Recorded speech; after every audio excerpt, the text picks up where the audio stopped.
জুলাই আগস্টে বৈষম্যবিরোধী ছাত্র আন্দোলনের মুখে পদত্যাগ করে বাংলাদেশের সাবেক প্রধানমন্ত্রী শেখ হাসিনা ভারতে পালিয়ে যাওয়ার পর থেকেই যে কয়েকজন সরাসরি ডক্টর ইউনূসের নেতৃত্বাধীন অন্তর্বর্তী সরকারের বিরুদ্ধে অবস্থান নেন তাদের মধ্যে শীর্ষে রয়েছেন পশ্চিমবঙ্গের রিপাবলিক টিভির সাংবাদিক ময়ূক রঞ্জন ঘোষ এবং বিজিবি নেতা শুভেন্দু অধিকারী।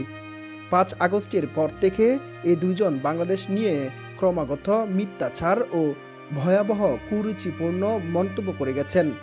গণ আন্দোলনের মুখে পলাতক পতিত হাসিনা ও আওয়ামী লীগের বাংলাদেশের মাটিতে পুনঃপ্রতিষ্ঠার জন্য উগ্র হিন্দুত্ববাদী নরেন্দ্র মোদীর বিজেপি সরকারের ষড়যন্ত্রের মুখপাত্র হয়ে ওঠেন ময়ূক ও শুভেন্দু। এমনকি তাদের মিথ্যা ও হাস্যকর কার্যক্রমের জন্য বাংলাদেশের ব্যবসায়ীদের পাশাপাশি সাধারণ জনগণও ভারতীয় পণ্য বয়কটের ডাক দিয়েছেন, যা এখনও চলমান।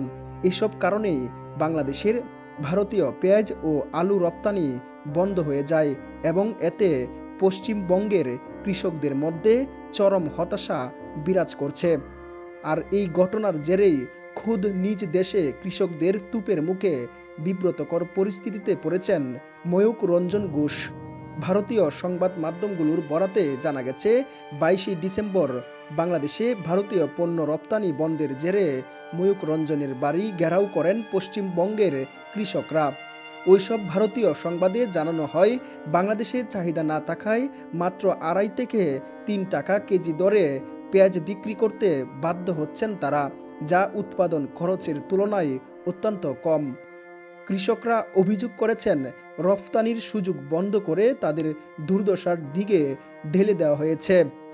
এ সময় এক কৃষক ক্ষোভ প্রকাশ করে বলেন, আমাদের কষ্টার্জিত ফসলের ন্যায্য মূল্য নেই।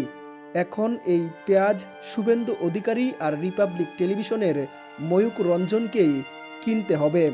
তাদের অভিযোগ, বাংলাদেশের বিরুদ্ধে মিথ্যা প্রচার চালিয়ে ময়ূক সংকট আরও জটিল করে তুলেছেন। পেঁয়াজ ও আলুর দাম নিয়ে বর্তমানে ভারতের বাংলাভাষী রাজ্যে উত্তেজনা তুঙ্গে। রাস্তায় ফসল ফেলে কৃষকরা তাদের ক্ষোভ প্রকাশ করছেন। তারা অভিযোগ করেন, ৩ টাকায় পেঁয়াজ বিক্রি করতে হচ্ছে, অথচ বাজারে এই পেঁয়াজেই ২০ টাকার নিচে পাওয়া যায় না। আমাদের এই কষ্ট কেউ বুঝতে চায় না।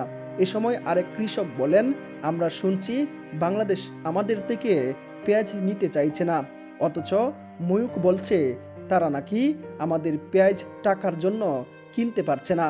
এসব বিভ্রান্তি ছড়ানোর জন্য ময়ূককে ক্ষতিগ্রস্ত কৃষকদের দায়ভার নিতে হবে।